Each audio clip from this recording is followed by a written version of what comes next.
Racism and discrimination are two topics that I'm passionate about because of my children. I have seen it firsthand with my biracial daughter and son.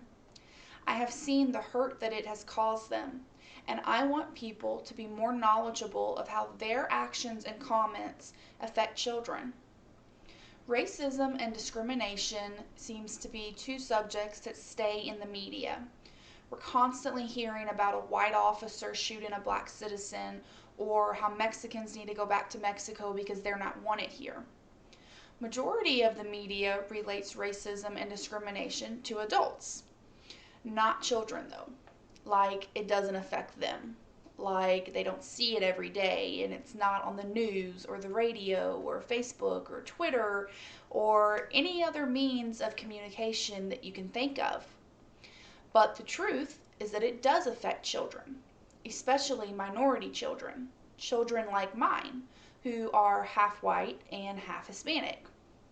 And it's our job as adults to keep this from them, to keep racism and discrimination from reaching our children. According to the University of Michigan Health Systems, children between the ages of 6 and 11 spend 28 hours a week watching TV. They see the news and reality TV, and they hear the jokes that are made using stereotypes on the latest Disney and Nickelodeon shows. Kelly Wallace with CNN reports that children between the ages of 8 and 12 spend an average of 6 hours a day on media through smart devices. Children are not immune to seeing and hearing the things that adults see and hear. Through the media, children are told that whites are the superior race, that they're smarter and they're prettier and they're more likable and more successful. They're also told that minorities, like Mexicans and African Americans, will never measure up.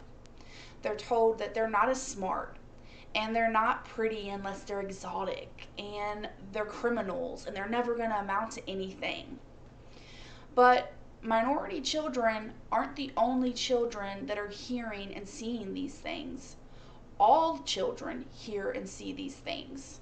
And it's not just from the media, it's from their families as well.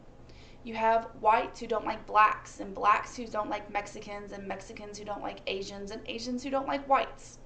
It's a cycle that is encompassing our children. And these children go out to school and daycare and they make hurtful and damaging comments to other children. To have a child that's 6 or 7 come home and tell you that another child on the bus told them to go back to where they came from, or that whites don't like Mexicans, well, it's heartbreaking. And I remember talking to my daughter about the comment of whites don't like Mexicans, and her saying, well, we don't like them either because they don't like us. And I had to explain to her that that's not right, that that's wrong, and you can't think that way, and that that thought's not even correct. Because if it was, then she wouldn't be here, because her mommy's white and her daddy's Mexican, and we love each other very much. But this is how hate continues to exist, because it's thrown at these little children who don't know how to comprehend it, so they absorb it and then they reflect it back to the rest of the world. It isn't just media, family members, and children who are making minority children feel like they aren't good enough. It's schools as well. I've had a couple run-ins with my children's schools. Mainly because of the discrimination that my children and our family has experienced. Majority of the problem seems to stem from the ideal that since we have a Hispanic last name, we must not read, write, or speak English. This is nothing less than insulting, especially since I'm white, for one, and because English is our main language used in our house. When my daughter started school, she had to take a test to make sure that her English was up to the level that it should be so that she would do well in school. Even though English was the only language she spoke, and none of the English speaking students, white students, black students, had to take this test. When my son started school, he had speech problems, and his long term substitute teacher thought it was because English wasn't his first language. Again, English was his only language.